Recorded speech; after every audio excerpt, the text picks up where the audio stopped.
আইনি ও প্রশাসনিক প্রক্রিয়ায় ট্রাইব্যুনালের বিদ্যমান সব সমস্যার সমাধানে পদক্ষেপ নেওয়া হবে। প্রসিকিউশনের বিরুদ্ধে অভিযোগের বিষয়ে আগে ব্যবস্থা না নেওয়া হলেও এখন থেকে তা গুরুত্ব সহকারে রাখা হবে বলেও জানিয়েছেন আইনমন্ত্রী মোহাম্মদ আসাদুজ্জামান। আজ আন্তর্জাতিক অপরাধ ট্রাইব্যুনাল পরিদর্শন শেষে তিনি এক ব্রিফিংয়ে এই কথা বলেন। এই মুহূর্তে ট্রাইব্যুনালে সম্প্রসারণের কোনো পরিকল্পনা নেই জানিয়ে আইনমন্ত্রী বলেন, ক্ষমতাচ্যুত প্রধানমন্ত্রী শেখ হাসিনা সহ দেশের বাইরে অবস্থানরত আসামিদের দেশে ফিরিয়ে আনতে সংশ্লিষ্ট মন্ত্রণালয় কাজ করছে। দিক পাইলে নিশ্চয়ই আমরা দেখব। সর্বোচ্চ গুরুত্ব দিয়ে পদক্ষেপ নিয়েছি, এতটা গুরুত্ব দিয়ে প্রসিকিউশন থেকে কারোর বিরুদ্ধে কোনো পদক্ষেপ ইতিপূর্বে নেওয়া হয়েছে বলে জানি না, বাট আমরা পদক্ষেপ নিয়েছি এবং এটা চলমান থাকবে।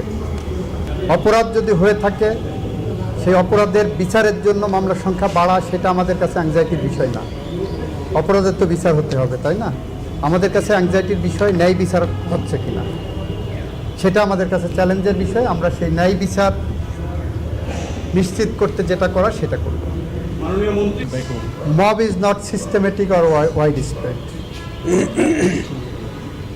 Mob is a reaction of the people, এবং সেটা যদি অর্ডিনারি ক্রাইমের মধ্যে পড়ে সেটা অর্ডিনারি আইন অনুসারে দেখা হবে। ডোমেস্টিক লোতে আপনি যদি সেই বিচার করতে চান, অনেক বিষয় চলে আসবে পিছনে। যাহলে যে কোনো স্বাধীনতা সংগ্রাম, যে কোনো গণ অভ্যুত্থান, যে কোনো বিপ্লবকে আপনার অসম্মান করা হবে।